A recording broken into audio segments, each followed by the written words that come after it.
حضرت عیسیٰ علیہ السلام کے نانا کا نام حضرت عمران تھا۔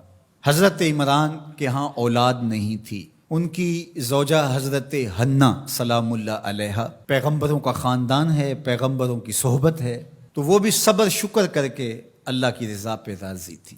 گھر کے صحن کے اندر دوپہر کے وقت چارپائی بچھائے ایک درخت کے نیچے قیلولہ کرنے لگی تو ایک منظر دیکھا کہ درخت پر ایک چڑیا نے گھونسلہ ڈالا ہوا تھا اور اس نے بچے دیے ہوئے تھے۔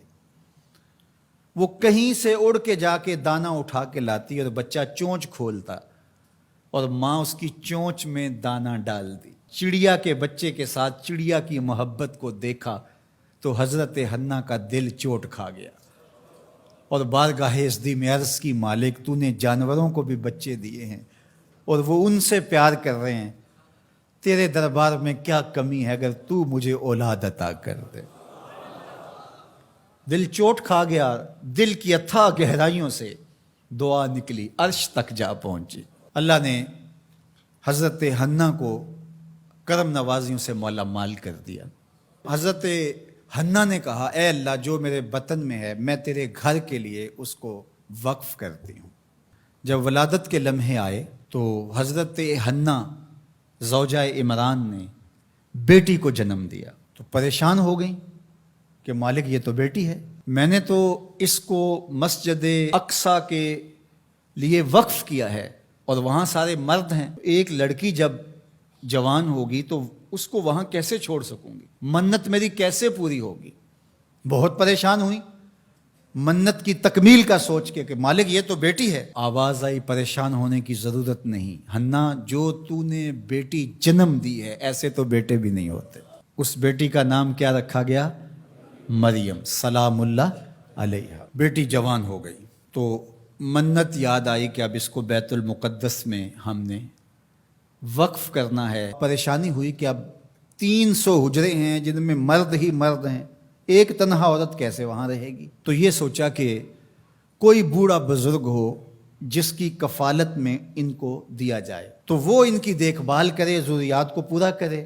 تو بہت سارے لوگ اس سعادت کے لیے تیار ہو گئے۔ پھر قرعہ ڈالا گیا، قرعہ فال نکلا حضرت زکریا علیہ السلام کے نام۔ اللہ کے جلیل القدر پیغمبر اور رشتے میں خالو بھی لگتے تھے، کہا یہ سعادت میرے ذمہ رہی، اور چونکہ ان کے ہاں بھی اولاد نہیں تھی انہیں کہا ٹھیک ہے ہم اسے بیٹی بنا کے اس کا خیال رکھیں گے۔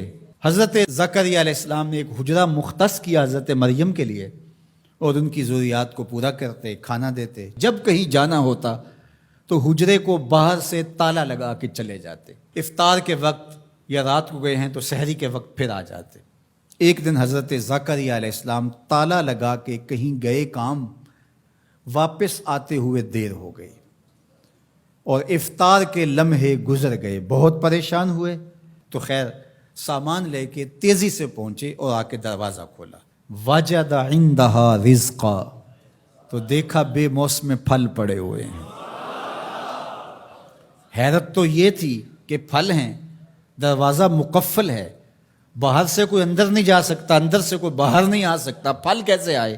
پہلی حیرت تو یہ، پھر پھل بھی بے موسم ہے۔ قال یا مریم ان لک ھذا، اے مریم یہ کہاں سے آئے؟ قالت ھو من عند اللہ، کہا یہ میرے اللہ کی طرف سے آئے، یہ مجھے میرے رب نے دیے ہیں۔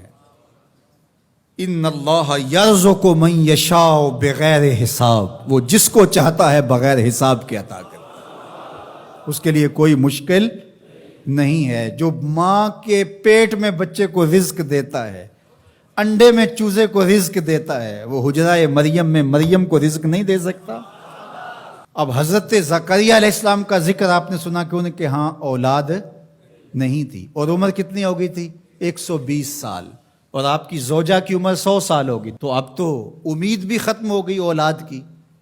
لیکن جب بے موسم پھل دیکھے نا تو اندر چھپی ہوئی امید کی موہوم سی جو چنگاری تھی وہ بھڑک اٹھی، اور حضرت زکریا نے ہاتھ پھیلا لیے، ہنالک دعا زکریا رب، مالک جب تو مریم کو بے موسم پھل دے سکتا ہے، میرے شجر عمر پر اولاد کے آنے کا موسم بیت گیا ہے، لیکن مالک کیا تو مجھے بے موسمی اولاد نہیں دے سکتا؟ حضرت زکریہ وہیں کھڑے ہو کے دعا مانگنے لگے. معلوم ہوا جہاں رحمتیں اترتی دکھائی دیں وہاں دعا مانگی جاتی. ہم جب اللہ والوں کی قربت میں جا کے اللہ سے دعا مانگتے ہیں تو کچھ لوگ معترض ہوتے ہیں کہ اللہ تو ہر جگہ موجود ہے، یہاں کیوں مانگ رہے ہو؟ مسجد اقصی پاس ہے لیکن حجرہ مریم میں اللہ کا پیغمبر دعا مانگ رہا ہے، وہاں رحمت آنکھوں سے اترتے ہوئے دیکھی. ان رحمت اللہ قریب من المحسنین، اللہ قرآن میں فرماتا ہے میری رحمت محسنین نیکوکاروں کے نیڑے ہوتی ہے. اس لیے ہم اللہ والوں کے قریب جا کے اللہ سے مانگتے ہیں، مالک تیری رحمتیں یہاں برس رہی. ہنالک دعا زکریا ربہ، وہیں کھڑے ہو کے دعا مانگنا شروع کر دی، اللہ مجھے ستھری اولاد عطا کر دے. پھر کیا ہوا کہ کہا گیا یہاں دعا کیوں مانگ رہے ہو، میرے گھر میں آؤ. کہا گیا نبی ہو کے ولیہ کے حجرے میں دعا مانگ رہے ہو، تمہیں کچھ نہیں دیا جائے گا. نہیں، سنو قرآن سنو. فنادتہ الملائکہ، فرشتے آ کے پکار کرنے لگے. کب؟ وَهُوَ قَائِمٌ يُصَلِّي فِي الْمِحْرَابِ، وہ حجرے میں کھڑے ابھی دعائیں مانگ ہی رہے تھے. فرشتوں نے آ کے ندا دی، کیا؟ ان اللہ یبشرک بیحییٰ، اے زکریا تمہیں مبارک ہو، ہم تمہیں یحییٰ عطا فرمائیں گے. اولاد مانگی ہے تو یحییٰ ملے گا، لیکن اکیلی اولاد نہیں مانگی، ذریۃً طیبہ، ستھری اولاد مانگی ہے، پاک اولاد مانگی ہے. تو مصدقاً بکلمۃ من اللہ وسیداً وحصوراً ونبیاً من الصالحین، جو بیٹا دینے والے ہیں وہ کلمت اللہ کی تصدیق کرنے والا ہوگا، سردار ہوگا، عورتوں سے الگ رہنے والا ہوگا اور پیغمبر ہوگا، صالحین سے نبی ہوگا، یہ شانوں کا مالک ہوگا. فوراً دعا قبول ہو گئی. یہ ہے کرامت سیدہ مریم کے حجرے میں بے موسم پھلوں کا ملنا اور وہاں دعاؤں کا قبول ہونا.